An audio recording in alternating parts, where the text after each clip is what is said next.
Hi friends, இன்றைக்கி நம்ம chilled water சிஸ்டத்தோட connect ஆகிருக்கிற எஃப்சியூக்கு எப்படி வாட்டர் பேலன்சிங் பண்ணலான்ட்டு நம்ம பார்க்க போகிறோம். நம்ம இப்போ பார்த்துக்கிட்டு இருக்க ஹைட்ராடேட்டா மல்டிமீட்டர் டிவைஸ் மூலிமா தான் இப்போ நம்ம வாட்டர் பேலன்சிங் கண்டினியூ பண்ண போகிறோம். இந்த ப்ளூ கலர் ஹூஸ் நெகட்டிவ் பாயிண்ட்டையும் அந்த ரெட் கலர் ஹூஸ் பாசிட்டிவ் பாயிண்ட்டையும் மென்ஷன் பண்ணுது. இந்த ரெண்டு ஹூஸையும் நம்ம டிஆர்வியில் இன்சர்ட் பண்ணணும். இதுதான் டிஆர்வி வால். இதை பேலன்சிங் வால்னு சொல்லுவாங்க. இது மூலியமாக தான் நம்ம வாட்டர் பேலன்சிங் பண்ண போகிறோம். பக்கத்தில் இருக்கிறது ஆட்டோமேட்டிக் ஏர் வெண்ட். இந்த சில்டு வாட்டர் லைன் எஃப்சியூக்குள்ளே போகுது. நெகட்டிவ் பாசிட்டிவ் பாயிண்ட்டை டெஸ்ட் பாயிண்டில் இன்சர்ட் பண்ணிவிட்டு டிஆர்வி வால் மூலிமா பேலன்சிங் பண்ணணும். நம்ம design value 0.24 litre per second. Balancing adjust பண்ணுற மூலிமா ப்ரெஷர் டிஃபரன்ஷியல் வேல்யூ கிடைக்கும். இப்போ 0.82 நம்ம எடுத்துக்கிட்டோம். இப்போ நம்ம வாட்டர் பேலன்சிங்க்கு இப்படி கால்குலேஷன் பண்ணலான்னு பார்க்கலாம். டெசிக்னேஷனுங்கிறது யூனிட்டோட டேக் நம்பர். பைப்போட சைஸ் வந்து DN25 சைஸ் பைப் வந்து யூஸ் பண்ணியிருக்காங்க. எஃப்சியூவில் கனெக்ட் பண்ணியிருக்கிறது. Model number D93180. Design GBM உங்களுக்கு ஃபஸ்ட்டே சொல்லிட்டேன், 0.24 லிட்டர் பெர் செகண்ட்.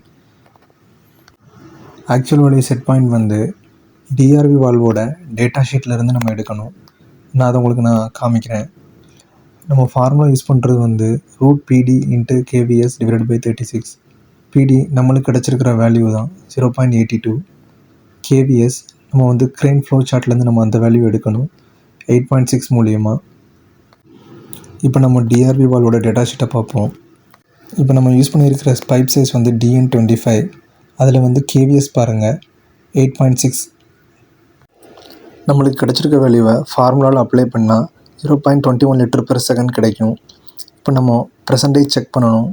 அதுக்கு actual value divided design value × 100 நம்மளுக்கு 87.5% கிடைக்கி. மினிமம் நம்மளுக்கு 90% இருந்தால் தான் அது அக்செப்டபிள். அதனால் இப்போ நம்மளுக்கு அக்செப்டபிள் இல்லை. ஸோ நம்ம இப்போ டிஆர்விவால் அகைன் பேலன்ஸ் பண்ணி இப்போ நம்மளுக்கு கிடைக்கிற வேல்யூவை திரும்ப ஃபார்முலாவில் அப்ளை பண்ணி நம்மளுக்கு வேல்யூ கிடச்சிருக்கிறது 0.99. இதை நம்ம அப்ளை பண்ணுறதுனால இப்போ இந்த ஃபார்முலாவில் நம்மளுக்கு வந்து 0.23 இந்த வேல்யூ இப்போ நம்மளுக்கு கிடச்சிருக்கு. இப்போ நம்மளுக்கு 95% அபவ் 95% கிடைக்கிறதுனால இது அக்செப்டபிள் தான். ஆஸ் பர் NEBB பேலன்சிங் வந்து +or - 100% அக்செப்டபிள். Okay, thank you.